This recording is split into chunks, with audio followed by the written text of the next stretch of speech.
മനു ഇപ്പോൾ എവിടെയാണ് ഉള്ളതെന്ന് ആർക്കും അറിയില്ല. കാരണം ആലക്കോട് പോലീസ് അദ്ദേഹത്തിൻ്റെ കടയിൽ പോയി, അദ്ദേഹത്തിൻ്റെ വീട്ടിൽ പോയി, അവിടെയൊന്നും മനു ഇല്ല.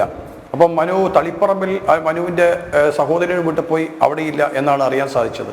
അപ്പോൾ പോലീസ് ഇങ്ങനെ അന്വേഷിക്കുകയാണ്. അപ്പോൾ മനുവിന് നല്ലവണ്ണം പറയാം, ഈ CPM-ൻ്റെ ഉള്ളിൽ നിന്നിട്ടുള്ള എല്ലാ കളിയും CPM-ൻ്റെ അനുഭവിച്ചവനമാണ്. അപ്പോൾ മനു തോമസിനെ സംബന്ധിച്ചിടത്തോളം CPM ഏതൊക്കെ രീതിയിൽ ഇതിന് പ്രതികരിക്കുമെന്ന് നല്ലവണ്ണം അറിയാം.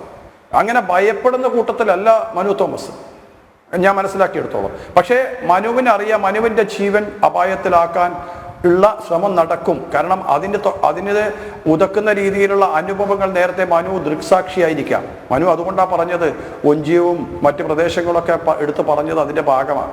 മനുവിന് അതിൻ്റെ ഉള്ള രഹസ്യങ്ങളൊക്കെ അറിയാം. ആരൊക്കെയാണ് ഈ സംഘത്തിലുള്ളത്, ആരാണ് നയിക്കുന്നത്, ആരുടെ നിർദ്ദേശത്താണ് പോകുന്നത്. ഇത് ഒരു സംവിധാനമാണ്. ഇത് നിങ്ങൾ വിചാരിക്കുന്നത് പോലെയൊന്നല്ല. ഇത് ഏതെങ്കിലും ഒരു പൊടുന്നനെയുണ്ട ഒരു സംഭവ വികാസത്തിൻ്റെ പേരിലല്ല ഇവിടെ പല അക്രമങ്ങളും കൊലപാതകങ്ങളും നടക്കുന്നത്. ഇതൊക്കെ ഒരു ഗൂഢാലോചന നടത്തിയിട്ട് തന്നെയാണ്, ഒരു വെൽ പ്ലാൻഡ് പരിപാടിയാണ്. ആ പരിപാടിക്ക് നേതൃത്വം കൊടുക്കുന്ന CPM-ന്റെ നേതാക്കന്മാർ എല്ലാവരും ഞാൻ പറയില്ല, ഒരു പറ്റം ആളുകളാണ്. പക്ഷെ ഒരു പറ്റം ആളുകളെ മറ്റുള്ളവർക്ക് പേടിയാണ്, ഭയമാണ്. അതുകൊണ്ടൊന്നും ആരും സംസാരിക്കൂല.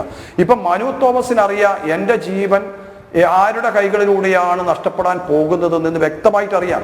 അതുകൊണ്ട് മനു എവിടെയും പിടികൊടുക്കാതെ മാറി മാറി നിൽക്കുകയാണ്, മാറി കൂടുവിട്ട് കൂടുമാറുകയാണ് മനി. അപ്പൊ ആ മനുവിന് വ്യക്തമായിട്ട് അറിയുന്നതുകൊണ്ടാണ് ആർക്കും പിടികൊടുക്കാത്തത്. മനുവിനെ ചില പത്രദൃശ്യ മാധ്യമത്തിന്റെ പേരിൽ വിളിക്കുന്നവരുണ്ട്. അപ്പോൾ അവർക്കൊക്കെ മനുവിന് ഞാൻ മനസ്സിലാക്കിയെടുത്തോളം മനുവിന് പല കോളുകളും വരുന്നുണ്ട്. ആ മനു തോമസിന് പല കോളുകളും വരുമ്പോഴും പലരും എവിടെയാണെന്ന് അറിയാനുള്ള വ്യഗ്രതയിൽ വിളിക്കുന്നവരുണ്ട്. അപ്പം എവിടെയാണെന്ന് കണ്ടെത്തി കഴിഞ്ഞാലേ കൃത്യം നിർവഹിക്കാൻ പറ്റൂ. അപ്പൊ സ്വാഭാവികമായും CPM ഇതിനൊന്നും മടിയില്ലാത്ത പാർട്ടിയാണ്, ഒരു മടിയുമില്ല. ഞങ്ങളിവിടെ ജനങ്ങളുണ്ട് എന്നാണ് പറയുന്നത്. പക്ഷെ ഞാൻ മനസ്സിലാക്കിയ ജനങ്ങൾ എന്നേ CPM-ന്റെ കൈയൊഴിഞ്ഞു കഴിഞ്ഞു.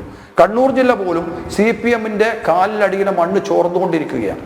അവർക്ക് വോട്ട് മാത്രമല്ല നഷ്ടം, അണികളുടെ മനോഭാവം നഷ്ടപ്പെട്ടു. മാനസിക നില തന്നെ തെറ്റിയ അണികളുണ്ട്. ഇപ്പോൾ ഇതിനോട് വിട പറഞ്ഞു നിൽക്കുന്ന അണികൾ, മാനസികമായിട്ട് അവർ വിട പറഞ്ഞിട്ടു. ഈ പ്രസ്ഥാനത്തോട് വിട പറഞ്ഞവർ മുക്കിനും മൂലയിലും ജീവിക്കുന്നുണ്ട്. അതിൽ യഥാർത്ഥ പാർട്ടി പ്രവർത്തകർ പോലുമുണ്ട്. അവരിൽ അസംതൃപ്തരാണ്. അവർക്കിതിനെ മനസ്സിലാക്കിയത് നേതൃത്വത്തിന്റെ മുമ്പിൽ പലപ്പോഴും വിലങ്ങുനടിയായി അവർക്ക് നിൽക്കുന്നത്, പുറത്തു വരാതെ നിൽക്കുന്നത് അവർക്ക് ഭയം എന്ന് പറയുന്ന ഒരു സംവിധാനം ഉള്ളത് കൊണ്ടാണ്. ആ ഭയം മെല്ലെ മെല്ലെ വിട്ടു മാറുന്നുണ്ട്. ഇതേപോലെ മനു തോമസുമാർ വരുമ്പോൾ കുറേയൊക്കെ ഭയം വിട്ടു മാറാൻ സാധിക്കും. എന്നിരുന്നാലും മനുവിനെ ഇപ്പോൾ കണ്ടെത്താൻ പോലീസ് ശ്രമിക്കുന്നത് എനിക്ക് തോന്നുന്ന നല്ല ഉദ്ദേശമല്ല. കാരണം മുൻകാല അനുഭവത്തിന്റെ അടിസ്ഥാനത്തിൽ ഞാൻ പറയുന്നത് പലരെയും മാർക്സിസ്റ്റ് പാർട്ടിക്ക് എവിടെയാണ് ഉള്ളത് എന്ന് വ്യക്തമാക്കാൻ സാധിച്ചത് ചില നിയമ സംവിധാനത്തിന്റെ നിയമപാലകന്മാർ ഇവർക്ക് കൂട്ടുനിന്നത് കൊണ്ടാണ്. പലരും എങ്ങോട്ട് പോകുന്നു എന്ന് ഒറ്റിക്കൊടുത്ത പോലീസുകാരുണ്ട്.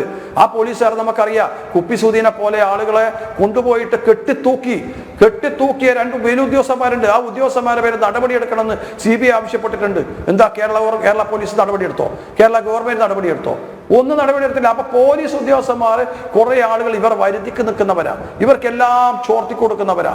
എങ്ങനെ ഒരു ജീവൻ സംരക്ഷിക്കാമെന്നല്ല, എങ്ങനെ ഒരു ജീവൻ എടുക്കാമെന്ന് വിചാരിച്ച് കൂട്ടുനിൽക്കുന്ന പോലീസ് ഉദ്യോഗസ്ഥന്മാരുണ്ട് ഈ ക്രിമിനൽ സംഘത്തിന്. അതുകൊണ്ട് എങ്ങനെയെങ്കിലും ഒരു ജീവൻ സംരക്ഷിക്കുന്നു എന്ന വ്യാജേന പോകുന്ന ആളുകളെയൊക്കെ മനുവിനറിയാം. അതുകൊണ്ട് മനു അങ്ങനെ പിടികൊടുക്കില്ല. എനിക്ക് തോന്നുന്നു ബഹുമാനപ്പെട്ട MLA രമ പറഞ്ഞത് രമയുടെ അനുഭവത്തിൽ നിന്നാണെങ്കിൽ ഈ അനുഭവം കണ്ണൂർ ജില്ലയിൽ ഓരോ സാധാരണക്കാരനും അറിയാം. 2.5 പതിറ്റാണ്ട് കാലം കണ്ണൂർ ജില്ലയിൽ ഈ കൊട്ടേഷൻ സംഘം വാഴ്ന്നിട്ടുണ്ടെങ്കിൽ അതിന് നേതൃത്വമുണ്ട്, കോർഡിനേഷൻ ഉണ്ട്, അതിന് നല്ലൊരു മെയ്വഴക്കമുള്ള നേതാക്കന്മാർ അതിന്റെ കൂടെയുണ്ട് എന്ന കാര്യത്തിൽ യാതൊരു സംശയവുമില്ല. ആ നേതൃത്വത്തെയാണ് മനു ഇപ്പൊ വിളിച്ചു പറഞ്ഞിട്ടുള്ളത്. അതുകൊണ്ടാണ് പൊതുസമൂഹത്തിന്റെ മുമ്പിൽ ഇപ്പൊ CPM അകപ്പെട്ട് അഗാധമായി ചുഴിയുന്നത്. ഒരിക്കലും CPM-ന് കരകയറാൻ പറ്റാത്ത രീതിയിലേക്ക് പോയിട്ടുള്ളത്. ഇനിയും ഭാവിയിൽ ഞങ്ങൾ മനസ്സിലാക്കുന്നത് നിരവധി നേതാക്കന്മാർ ഇത്തരം സംഘത്തിനെതിരായി പ്രതികരിക്കാൻ രംഗത്ത് വരും എന്ന കാര്യത്തിൽ യാതൊരു സംശയവുമില്ല.